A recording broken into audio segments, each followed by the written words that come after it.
So we are in chapter 4, text 36. Here, Krishna is saying that even if you are considered to be the most sinful of all sinners, when you are situated in the boat of transcendental knowledge, you will be able to cross over the ocean of miseries. Transcendental knowledge. Purport, Prabhupada says, proper understanding of one's constitutional position in relationship to Krishna is so nice that it can at once lift one from the struggle for material existence, which goes on in the ocean of nescience.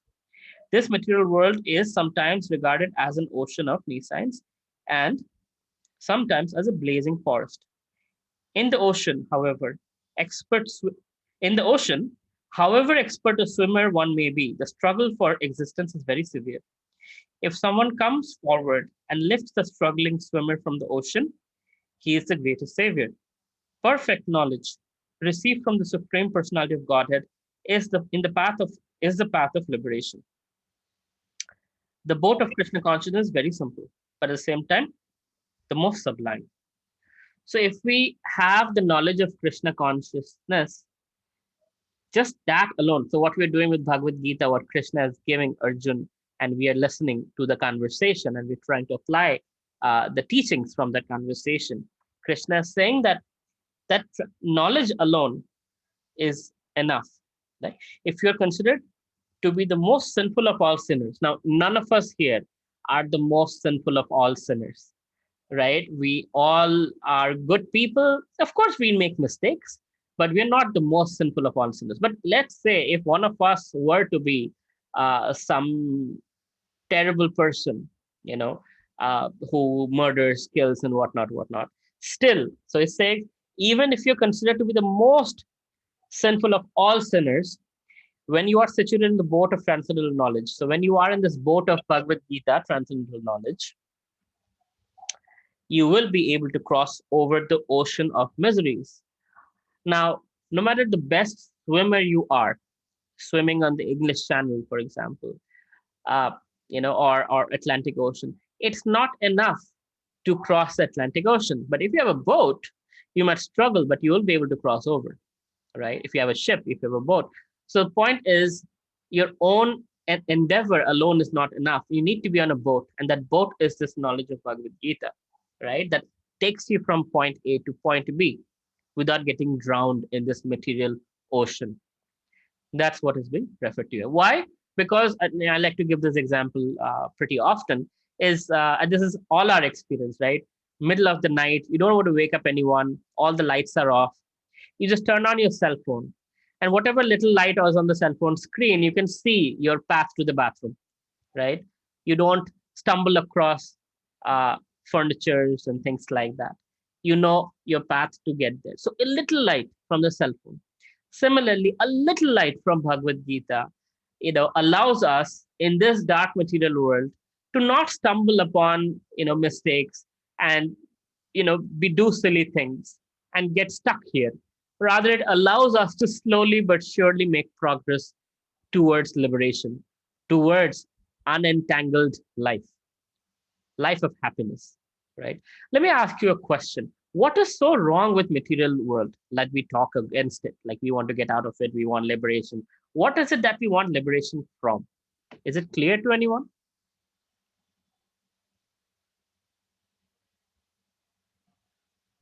What is it that we need liberation from? It's a never. Go ahead. Maya?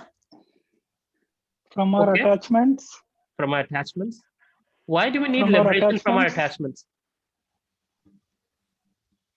Birth, age, old age, disease.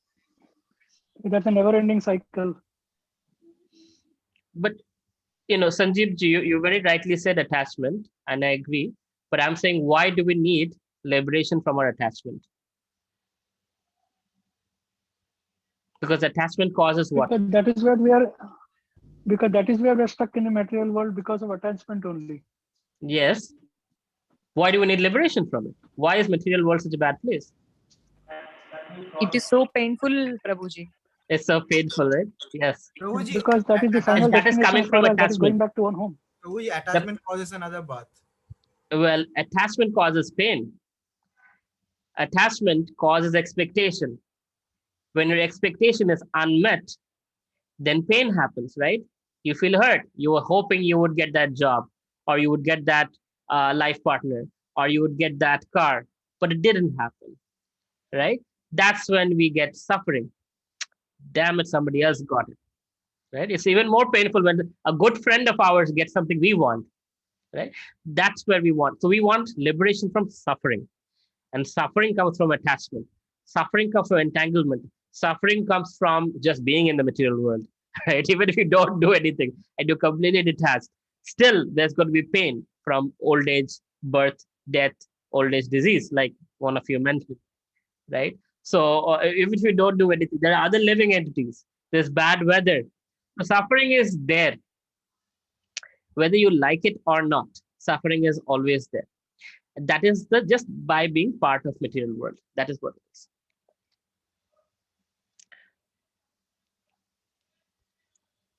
So Krishna is saying that this ocean can be crossed over. Why? How? Through the boat of transcendental knowledge. That's the process. Is when we know that there is another door, there is another path, there is another way to do it. That's when we have an option to get out. So this is kind of like a lifeboat. We are drowning, drowning, drowning. Somebody from a helicopter throws a lifeboat. We catch onto it. Like, yes, got it. Now we can be pulled up. Krishna is throwing us a lifeboat with this. The next verse, Krishna says that as a blazing fire turns firewood to ashes, O Arjuna, so does the fire of knowledge burn to ashes all reactions to material activities. As a blazing fire turns firewood to ashes, we all know that, how that looks like. Yogesh, can you hear me now? Yeah, I can hear you. Okay, good. Yes. We are in chapter 4, text 37 right now. As a blazing fire turns firewood to ashes, O Arjuna, so does the fire of knowledge burn to ashes all reactions of material activities. Reactions. So you've done something and you're supposed to get the reaction for it. It burns that to ashes. How does that work? Let's read the purport. Perfect knowledge of self and super self and of their relationship is compared here into fire. This fire not only burns up all reactions to impious activities, but also all reactions to pious activities. So papa and punya both burnt out. One might say, oh, take my pap, don't take my punya. I've taken a lot of charity, a lot of good work to get punya. Don't take it away, but that also gets burnt out. Sorry. So pious and impious activities turns them into ashes. There are many stages to reaction. Reaction in the making, reaction fructifying, reaction already achieved, and reaction a priori. But knowledge of the constitutional position of the living entity burns everything to ashes. When one is in complete knowledge of all reactions, both a priori and a posteriori, I'll explain this, are consumed.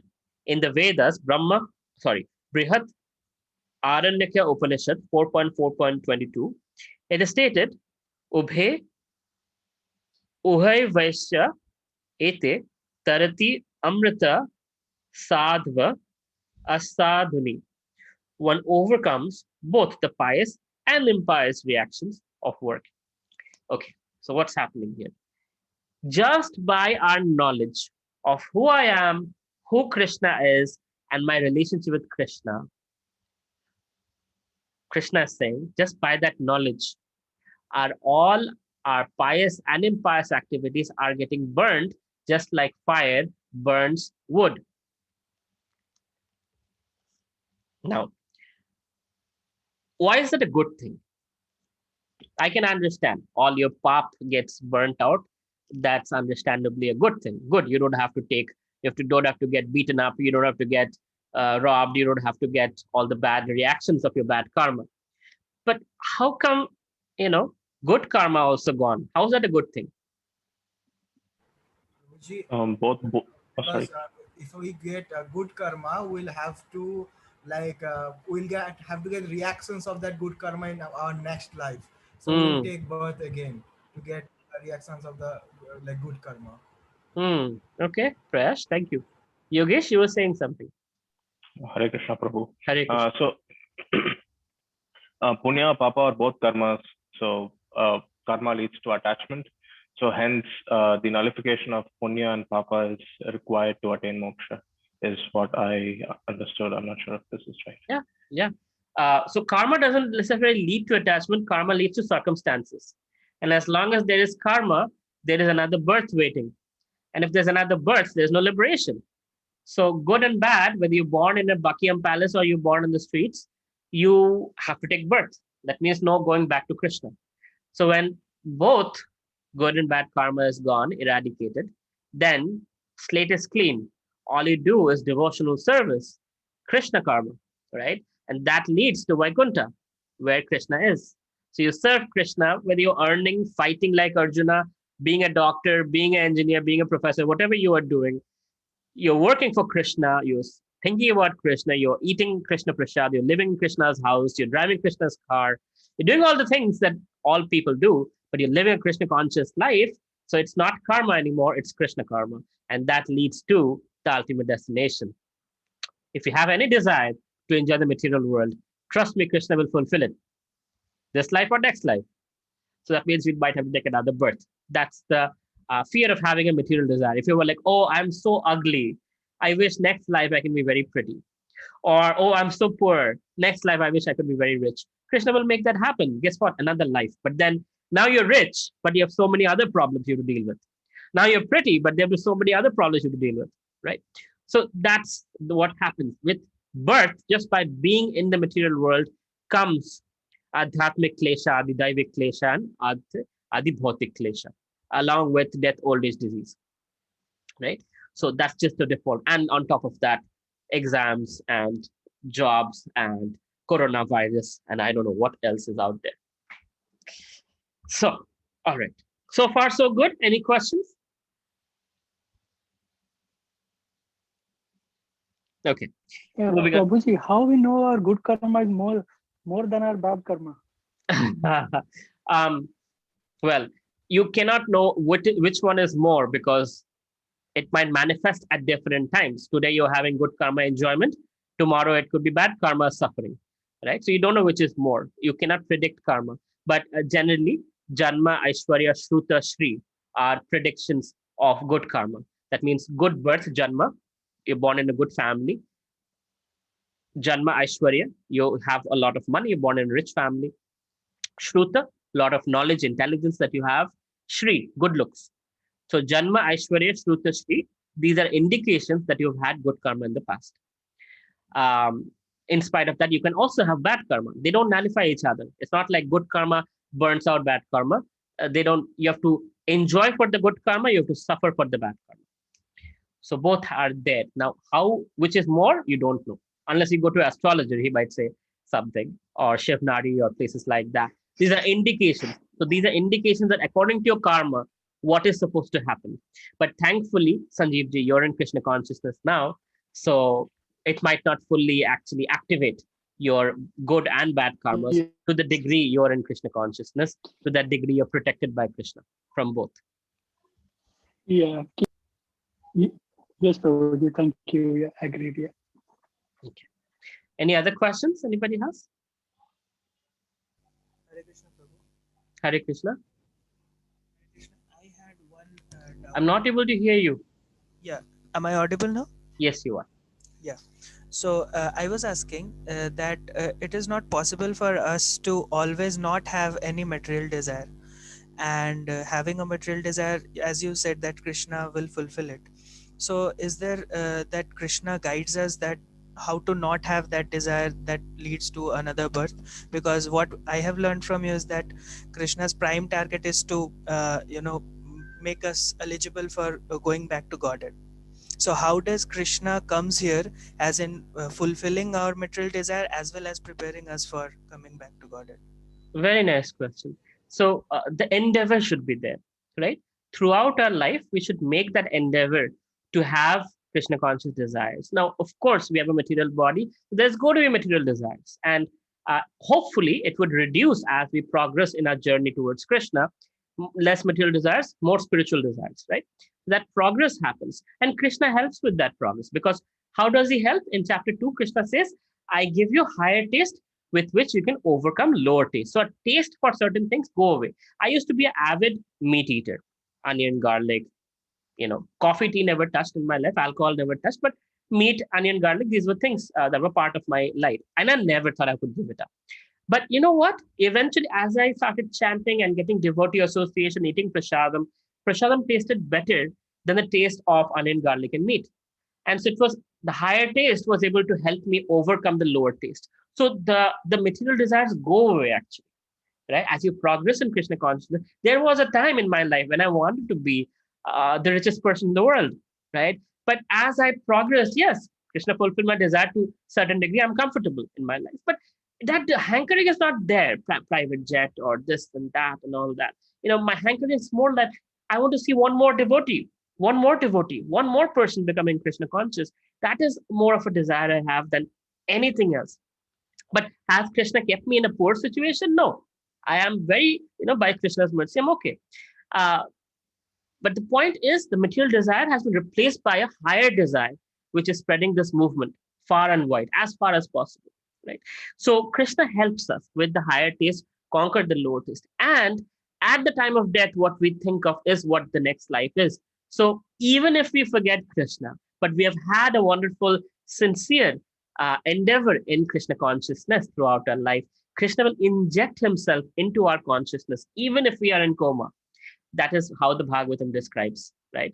Krishna's promises there. He's like, I will, don't worry, even if you forget me at the time of death, but you've had a sincere endeavor throughout your life that you have tried to become Krishna conscious. I'll inject myself into your consciousness and, you'll be able to remember me. And I'll give you a real example. Our vice president at the Chicago temple, his mother-in-law, all through her life, she was Krishna conscious. Her daughter, her son-in-law, everybody's Krishna conscious. And somehow, few months before her death, she had dementia and forgot everything. She forgot how to speak also. The only thing she didn't forget is Hare Krishna, Krishna Krishna, Hare Hare, Hare Ram, Ram Ram. Anytime somebody said Hare Krishna to her, she would say the entire Maha Mantra. But anything else, she would be like, go. She couldn't even remember a single word. The only thing she remembered was a holy name.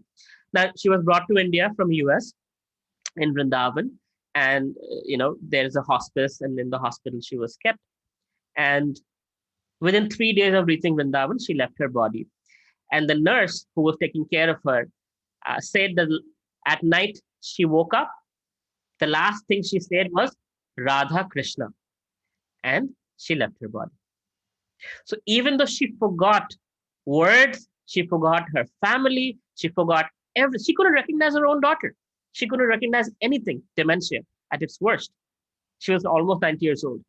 But she could remember Radha Krishna. Last words left her body. Krishna injected himself into her consciousness. So for me, that was a great sense of inspiration.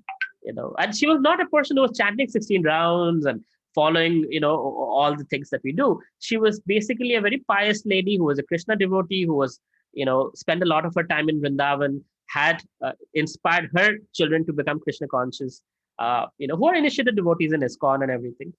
But, wonderful death. So there you go. That's a real example from a real person that I personally knew. Thank you so much, sir. It was really inspiring. It is.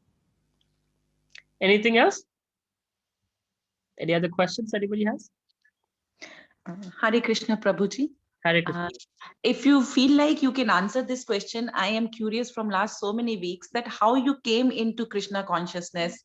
Like you said that you have been into this from last, I don't know, I think from the age of 19 or 18 you were telling.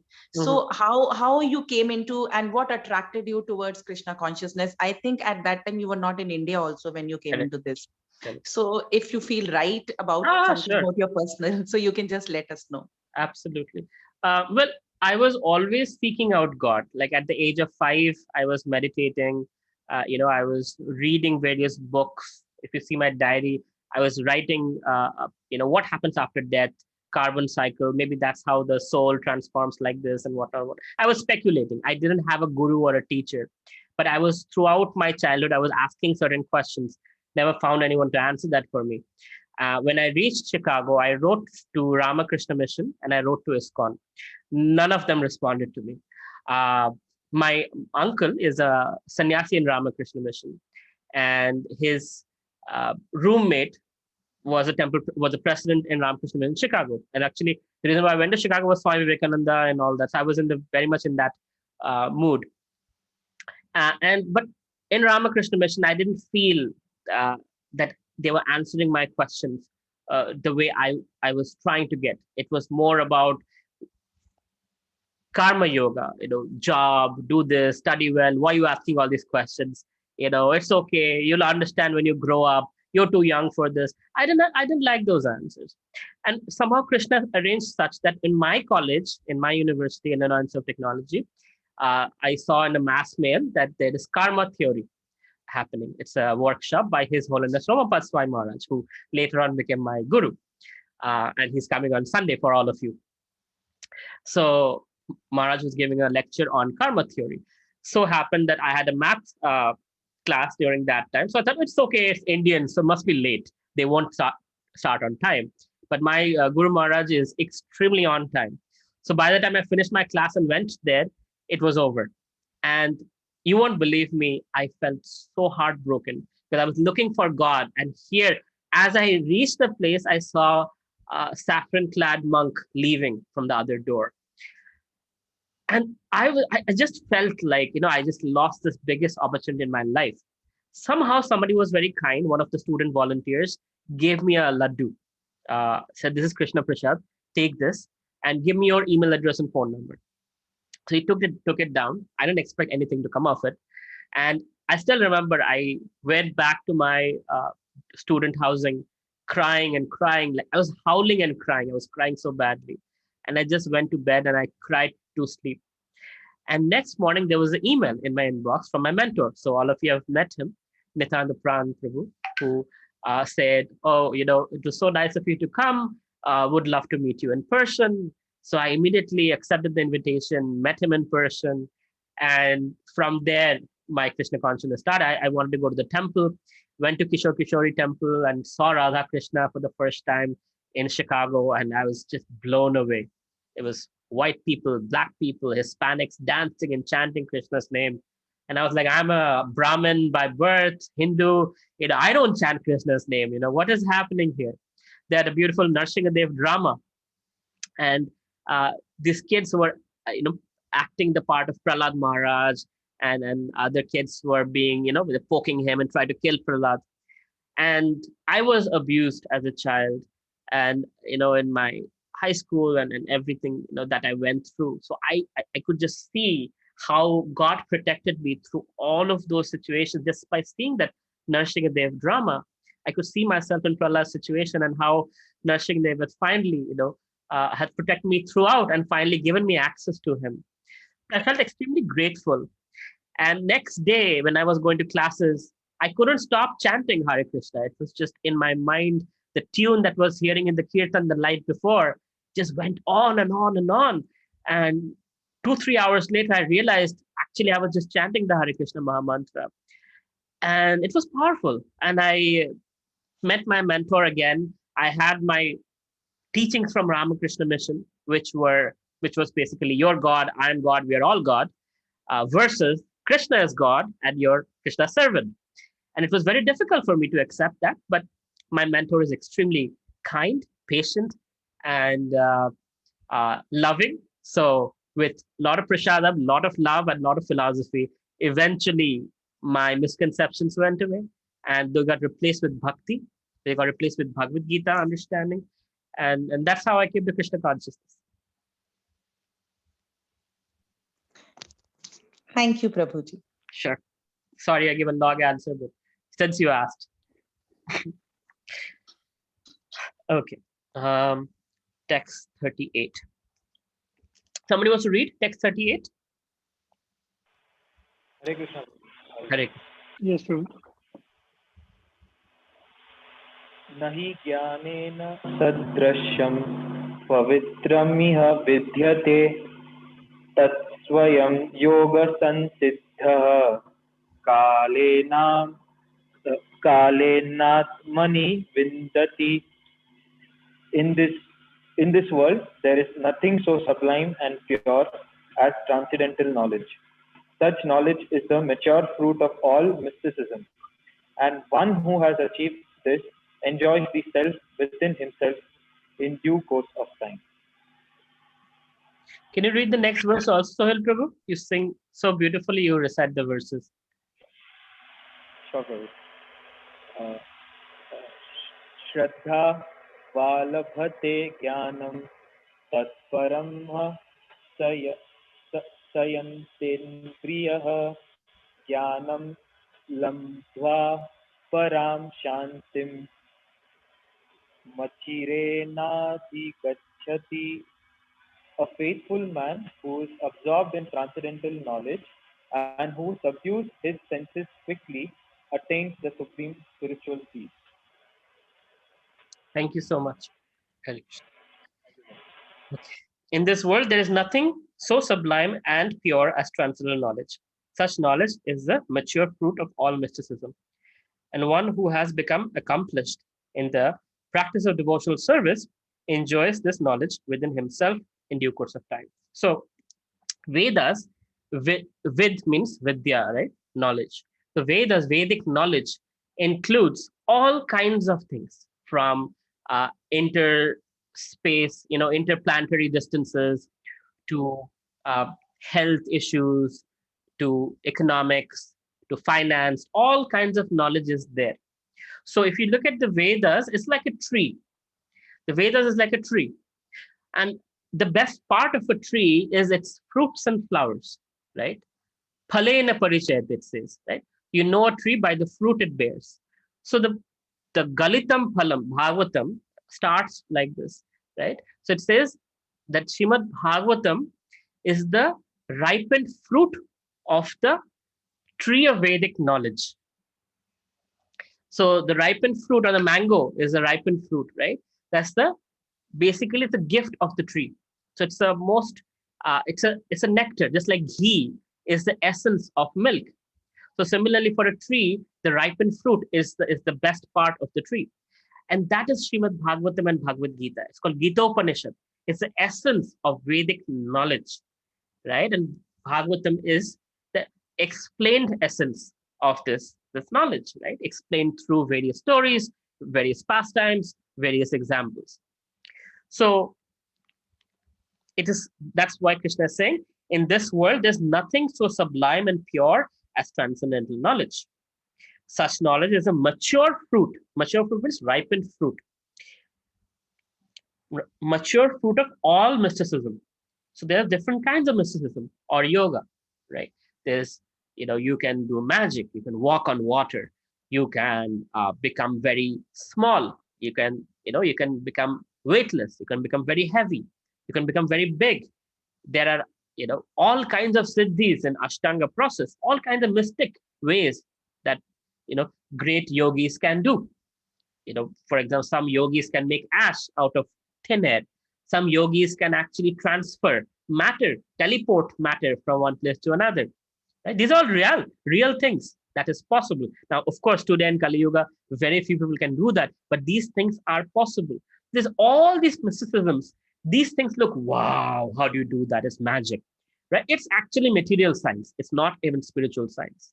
But of all of those things, this knowledge of spirituality, transcendental knowledge, is above the knowledge of all mysticism. Because in mysticism, what happens? You get a wow factor. People say, wow, you're awesome. They give you a lot of donation. You get a nice ashram, lot of following, right? But Chaitanya Mahaprabhu says, na dhanam, na janam, na sundarim, kavitam va jagadisha kamaye, mama janmani janmani tvai, bhavatar bhaktir ahaitu tvai. That, my dear Krishna, I don't want following. I don't want good-looking girls. I don't want to, great adoration, great following, great money. I just want to be your devotee, birth after birth. Janmani, Janmani. And I want to have unalloyed devotional service at your lotus feet. That's what I want, Krishna. That's Chaitanya Mahaprabhu. So that's our mood. We don't want to show off. We don't want adoration. We don't want cheap things, right? We want Krishna. Because if you're stuck at adoration, guess what? Another life is waiting for you. Again, A, B, C, D, 1, 2, 3, 4, start from there, right? You can walk on water in this life, and next life, you're back to square one. But guess what? If you get Krishna, that's it. Anandam Buddhivardhanam. You're always in the ocean of Ananda with Krishna. You're dancing with Krishna, singing with Krishna, eating with Krishna, playing with Krishna. You're with Krishna 24/7. There's nothing better than that. So that's what we're after. We're not after some people clapping and saying, wow, you're great. You'll get that anyway. Just become a good devotee. Krishna will give you so much. People will anyway clap for you, right? You want adoration, you'll get it. Any material desire you have, don't worry. Krishna will fulfill all those desires because he knows, you're Krishna's. So Krishna knows, okay, you want material desire? Here, take it.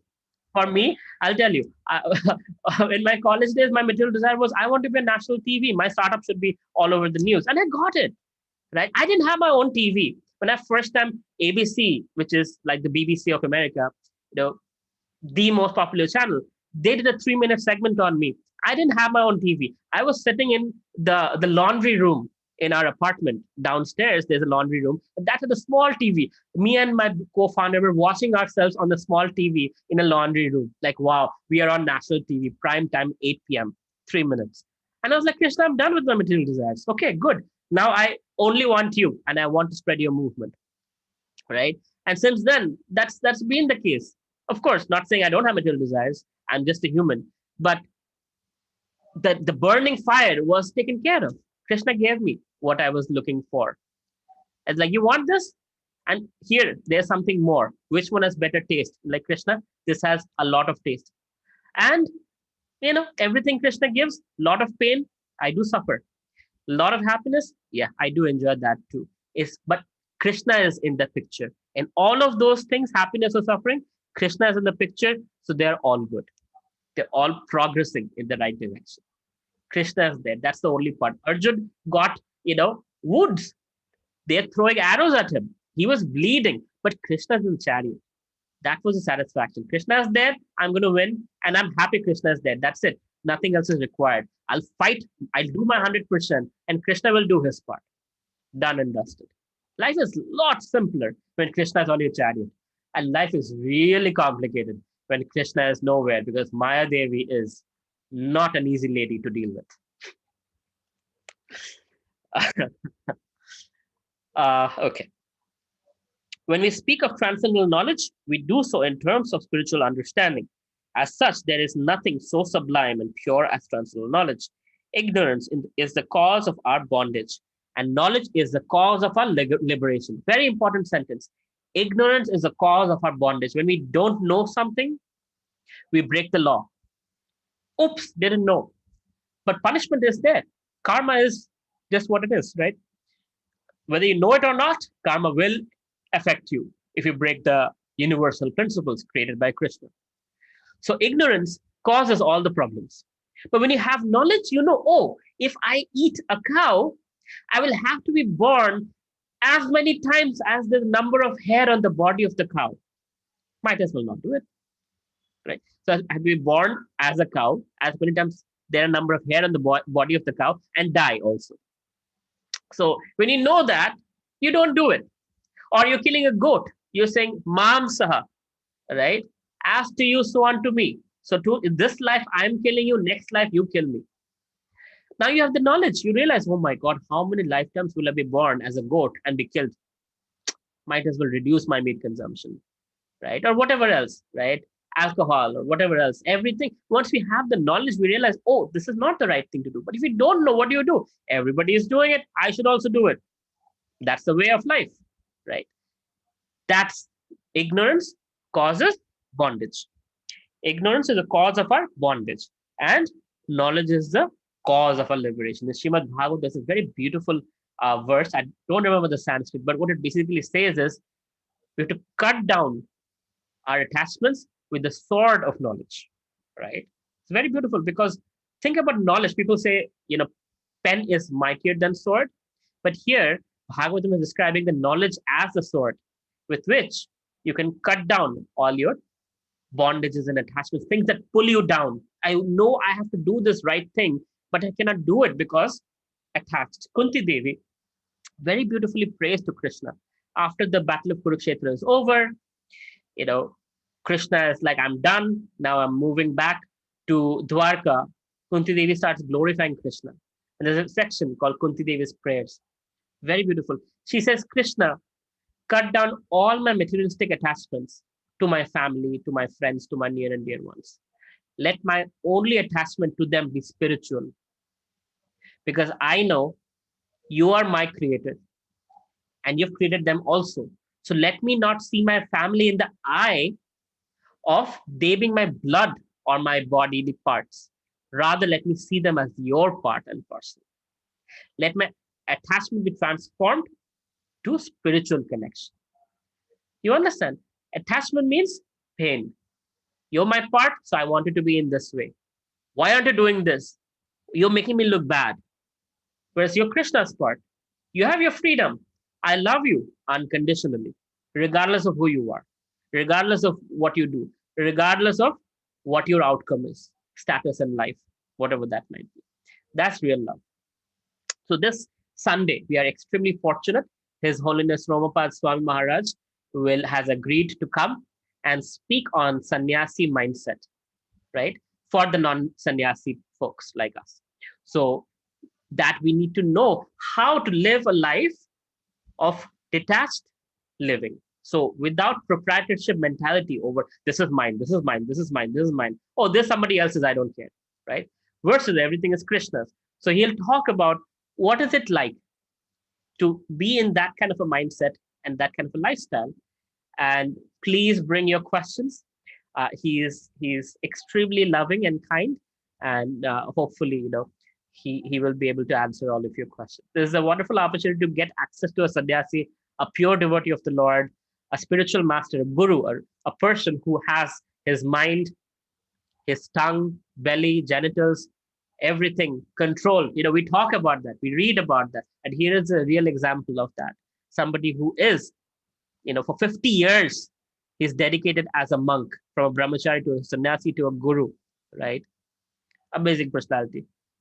Krishna, Krishna, Krishna. His life is just 100% Krishna conscious. So I invite all of you to come on Sunday, 7 p.m. India time. And please take his association and ask your questions. A lot of things are coming here. Let me just read. One question Akshat is asking. Does a person who drink and smoke after coming to Krishna consciousness get birth again like cats and dogs? Krishna is very kind. So hopefully he will help you uproot that tendency. Not you, but whoever has those tendencies, uproot those tendencies for drinking, smoking, or whatever other habits one might have, right? If one is too attached to it, then the chances are that one might suffer the consequences. It might be another birth, right? For some people, it might be another birth. For some people, it might not be. It's between Krishna and you. I cannot comment on that. And Krishna is unconditionally loving and merciful. So you never know who has Krishna's mercy. You can't say, but it's good to be on the safe side. It's good to do our 100% and try to get out of things that control us, right? These are attachments, right?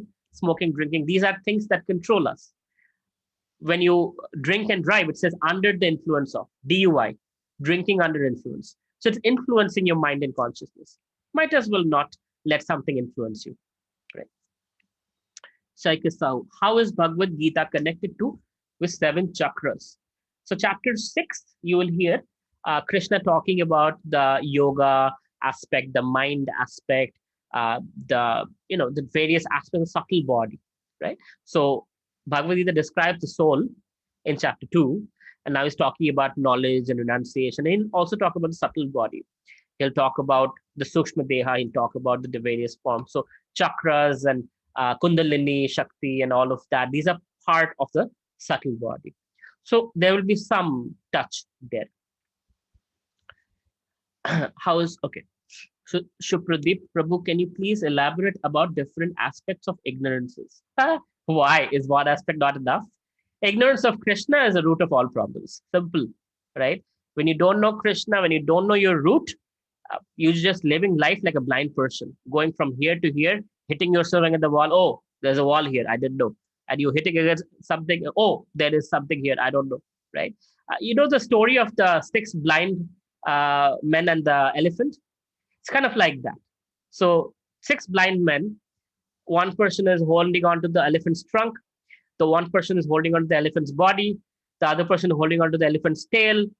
Right? So the person holding onto the tail says, "Oh, elephant is like a rope." Other person holding onto the elephant's trunk says, "Oh, elephant is like a tree." Somebody else holding onto the elephant's body says, "Oh, elephant is actually like a wall." Right? So like that, people have different perspectives. They're all right, but they're not full in their picture. So they're all ignorance in various levels. Now, one who has the eye to see can say all of you are correct, but there's also a whole truth. The elephant has all of those things and more, right? You are saying elephant is like a rope because you're holding onto the tail, but elephant also has a trunk. He also has the legs and the body and the ears. You know, all of that is also true, and together, all of that makes it an elephant. So, so ignorance means incomplete knowledge, and for some people, no knowledge at all. Kunal Anand, Hare Krishna Prabhuji, these days with Krishna's grace, my mother and father, are even my younger brother, means everyone in my house have stopped having non-veg in our meal. And now we are also trying to avoid onion and garlic in our meal. But for my mother, these days, it's getting very hard to cook food without onion. Can you help me with that? What to do? So onion basically gives you a pungent flavor, and generally when you're transitioning out, you realize that you're missing out on that. So hing is a nice replacement for the pungency, and cabbage is a nice replacement for the texture, if you want to get that texture. So onion garlic can be very easily replaced with those two things. And I can tell you, my mother, exactly the same thing, and now she cooks amazing meals, and I can never tell the difference between onion garlic food that she used to cook before and without it. It just comes with expertise. When you transition into a sattvic diet, it takes a little time, but your mother would be an expert in cooking, so she'll eventually figure it out.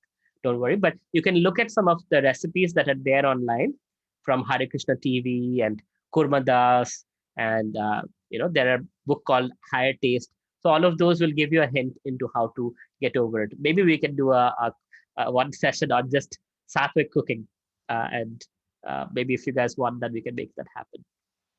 I know somebody who's an excellent cook who can talk all about it. Yogesh Kannan, I would appreciate if anyone can share the details of the session happening this Sunday. You mean anyone, by which you mean me? I mean, I wasn't aware if everyone knew about it, so I. You're not in the WhatsApp group, Yogesh? Actually, I am not. Oh, okay. Please message me if you're connected somehow. Message me your number. I'll add you to the WhatsApp group. But Okay.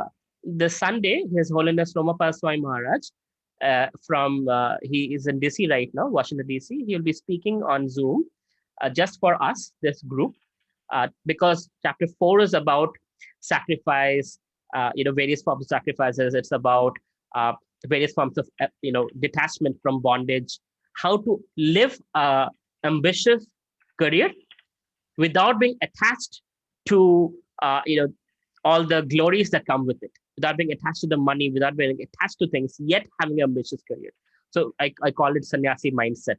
So he's going to talk about that subject matter. So it's a special class. He's a special person, and it's going to be 1.5 hours with him on Sunday, 7 p.m. to 8:30 p.m. I'll add you to the WhatsApp group as soon as I have your number, and that way you'll have all the info on it. Looking forward to attending. I have actually sent you a direct message. So just where did you send it? On Zoom itself. Okay, fine. Yeah. Akshat, no, Prabhuji, I don't drink and smoke. Just asked out of curiosity. Of course, I know you don't drink. I was saying whoever drinks and smokes, that for that person. Darshana Guru. I do have the material desire of being successful professionally, and even some personal desire. I do pray about that desire to Krishna. But I think, what if Krishna doesn't want that for me? And then I get sad and get fear, thinking, what if my dream won't come true?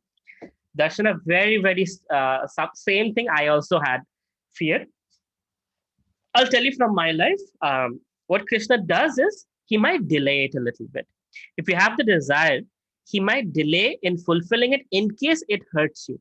If it is good for your progress in spiritual life, he will give it to you immediately. Unlike when you pray to demigods, Ganesha, or you pray to whoever, right? If it's in your karma, you will get it. If it is not in your karma, no matter how many coconuts you break, you will not get it. Period. That's just how it works.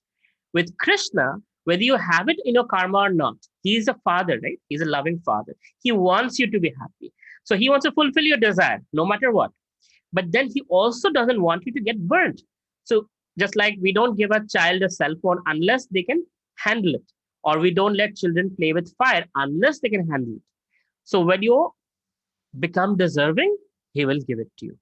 Before that, he will train you up with all the qualities or little bit of difficulties, suffering. So you have the qualities. So when you have the success doesn't gobble you up. I have seen many people in their lives, when they get success, they get proud, they get arrogant, and guess what? Nobody likes them anymore. And then nobody wants to work with them. And boom, boom, boom, they fall down from their success, because to be successful, you need other people's help.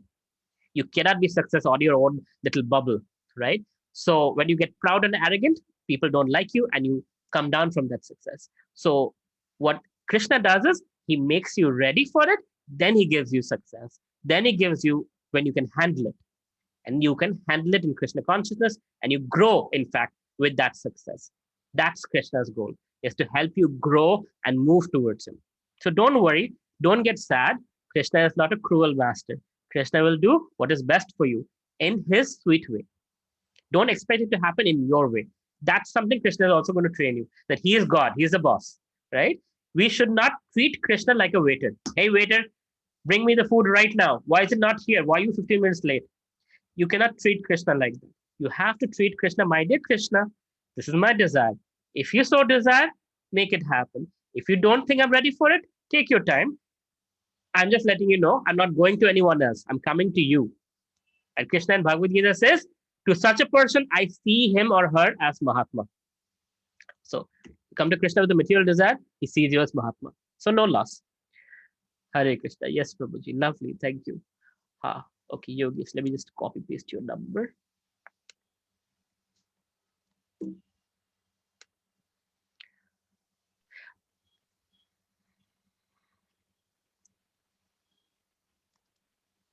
Oops, it's not copy pasting. Can somebody please copy this number and put it in the WhatsApp group, or give it to Sarvanu so he can add. Oh, Yogesh actually messaged me privately. Sorry, it won't let me copy. Zoom is not allowing me to copy. You know what? When I save this will get copied. I'll take it from the Zoom chat. Anyway, doesn't matter. I do have another question. Maybe it would be remotely related to the topic of discussion today. Yes, please go ahead. So I had this thought this morning. So after receiving the Bhagavad Gita, the transcendental knowledge from Krishna, as we progress in Mahabharata, we understand that Arjuna had, had resided in the Naraka of one of the lokas. Why did that happen, and what was the cause of that? We do what is your that source each and for every. Which is a pretty good question. It was from one of the Upanyasas that I had listened to like a few years ago. I'm not so sure about that one. Arjun going to Naraka, I don't know about that, to be honest with you.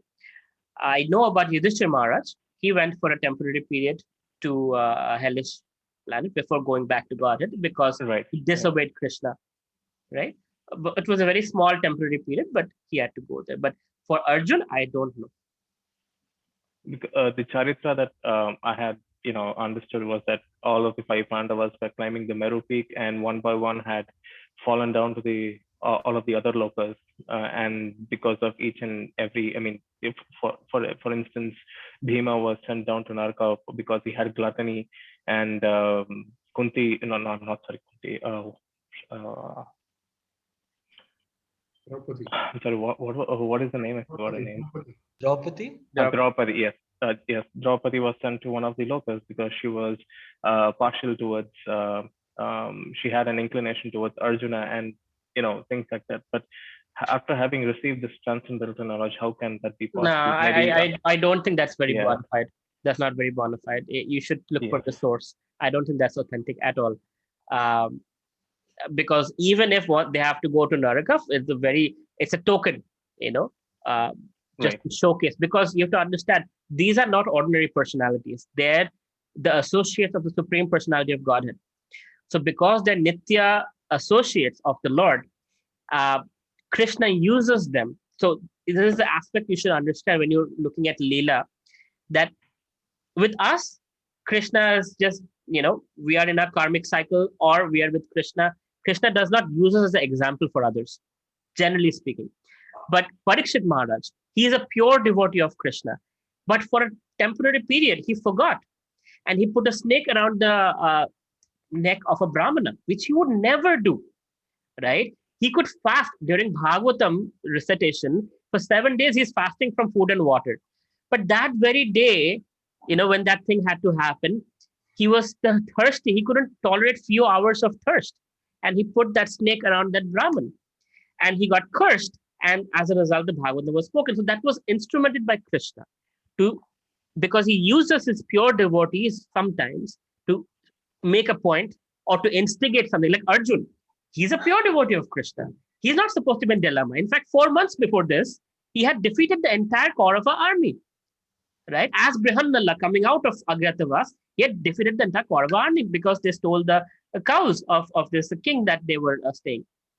Right now, in 4 months later, I don't want to fight this war. Oh my God, I have so many questions. Oh, this and that and this and that. That's not Arjuna, but he has been purposely put into this dilemma by Krishna so that Bhagavad Gita can be recited for our understanding, right? So you have to understand that Krishna's pure devotees, sometimes Krishna uses them to instigate a certain situation for our benefit. So we should not look at them as us. Like, heard the Bhagavad Gita still going to hell. In case they have gone through difficulties, it's because Krishna wants to showcase something. Even if you look at Bali Maharaj, right?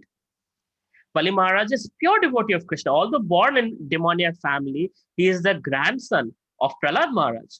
Great family, great lineage, amazing devotee. But then Krishna takes away everything from him. All 3 planetary systems he had, Krishna took away everything. Vaman Dev, he's like, okay, everything gone.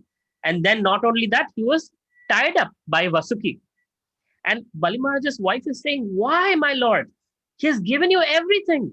Still you're humiliating him.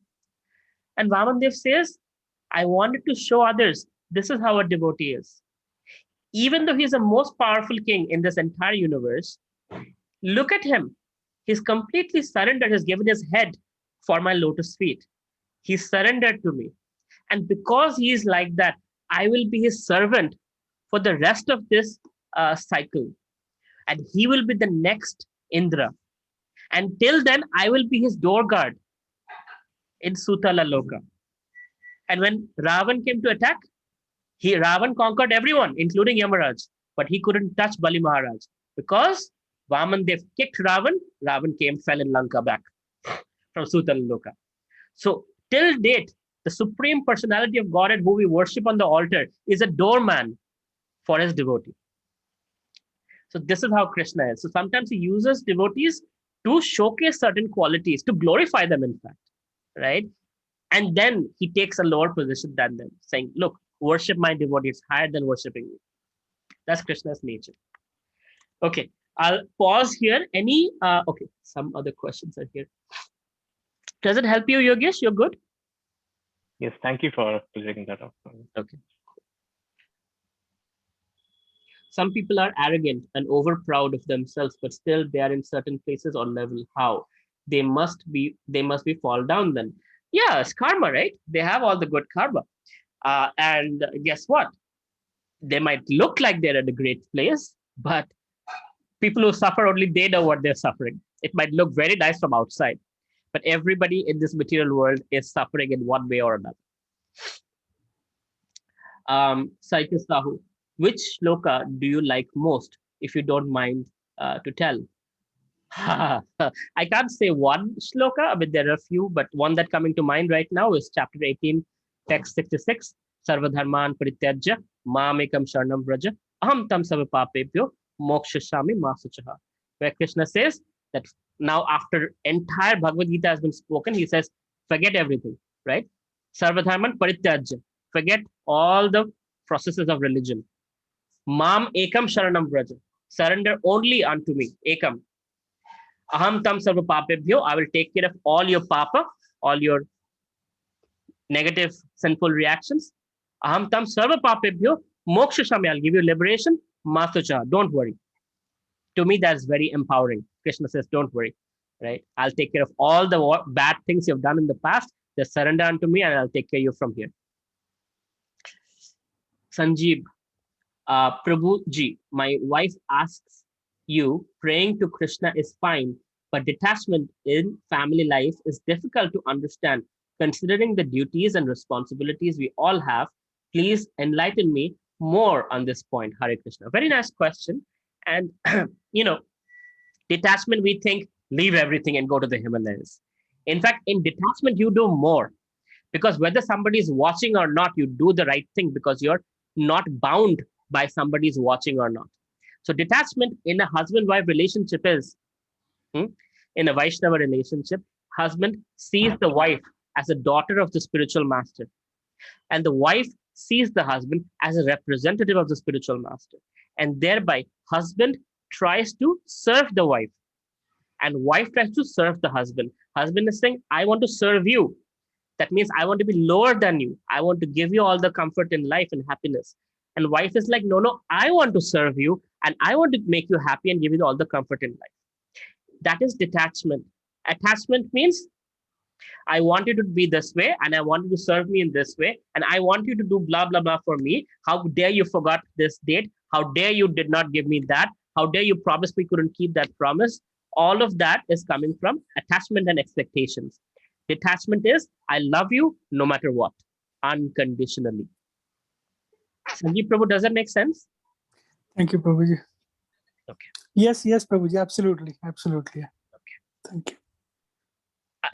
I'll just add a little bit to it. Now, I'm not married, but I have heard from devotees who are married that generally in a male-female relationship, what happens is devotee or non-devotee, the woman might say, I will not give you this. I'm angry at you. I will not cook for you. Or no physical connection. Or no this, no that.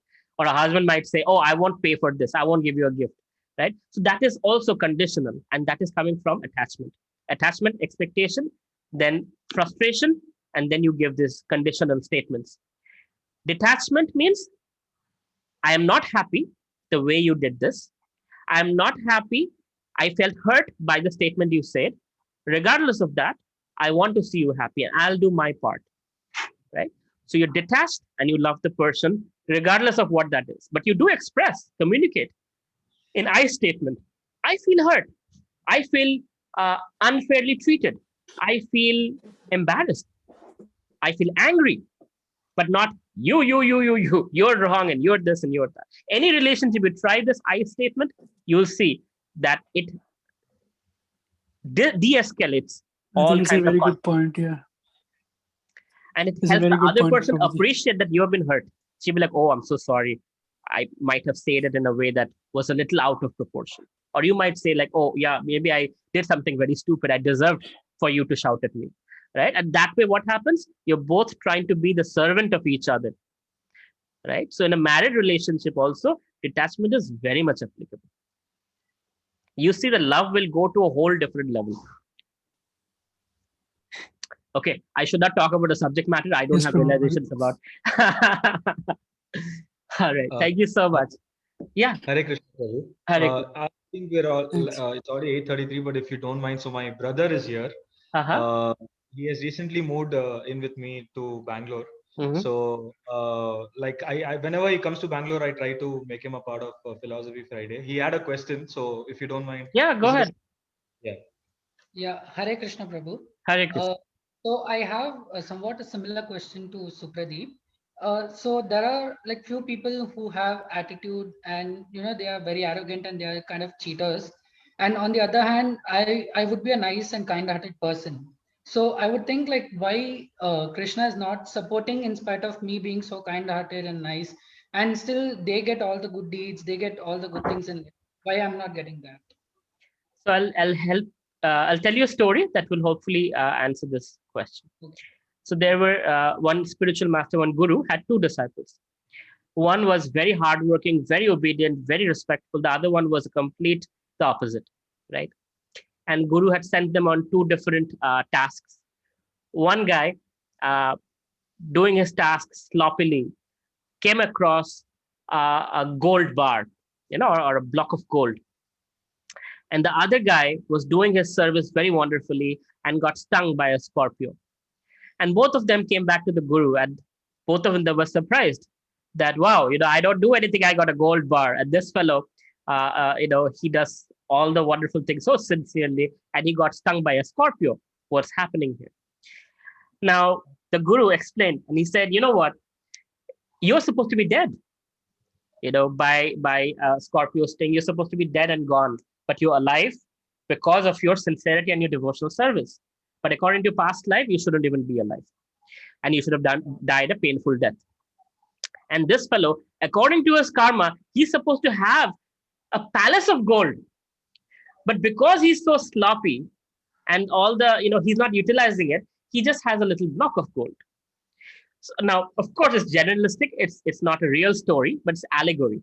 But what I'm trying to showcase here is that according to our karma, we don't know what we deserved and where we are. There's no way of knowing it. But the point is, know for a fact that if you're in the shelter of Krishna, you're in a much, much better position that you would otherwise have been. Whereas the other person who is arrogant and whatnot, they're simply living their own karma. Once their karma is burnt out, you don't know what happens to them. I have seen billionaires becoming cab drivers. I know somebody who used to have a massive textile business in the UK, had his own private jet. Now he drives cabs in Delhi. Can you believe that? That happens also. So don't see things in just today's context and be like, oh, how come I'm not getting this being a nice person and that person is enjoying all the things? You don't know what tomorrow holds and where you will be tomorrow and where the other person. And don't compare, because we all have our journeys, right? You have your journey, you have your past karmic baggage, and the other person has their karmic bank account. You don't know where you're supposed to be. So don't compare yourself with others. The easiest way to be unhappy is comparing yourself with others. Be grateful for what you have. Know that Krishna has the best plan for you, and whatever you deserve and more will come to you with the right time when you deserve it. Does it help? Yes. Sure. Thank you, brother. Most welcome. Kunal Anand is saying, Hare Krishna Prabhu, is Manusmriti worth reading? Stick to Bhagavad Gita for now. And in Bhagavad Gita, there are parts where Manusmriti is quoted in Prabhupada's books. He has given various reference to the Manusmriti, but no need to read Manusmriti. It's not necessary. Don't indulge yourself gyan for the sake of gyan, because it will confuse the hell out of you. Focus on the way I'm taking you through. Bhagavad Gita is undergraduate studies. Srimad Bhagavatam is graduate studies. Ishopanishad, Nectar Instruction, these will also come in the middle, right? Once you have the foundation of your Vedic understanding right, then you'll be able to appreciate other things. Otherwise, you'll just get confused and you'll be like, you know what, this doesn't make sense. I'm leaving Krishna consciousness. So I beg you, don't read too much. Read what is given to you. This is enough. All you need to get back to Krishna is there, right here. Stick to it. All right. Thank you very much. Srila Prabhupada ki jai, Srimad Bhagavad Gita ki jai. See you all on Sunday. Please don't miss it. Please come. Hare Krishna, everyone. Hare Have a good Krishna night. Prabhuji. Thank you. Hare Krishna Prabhuji.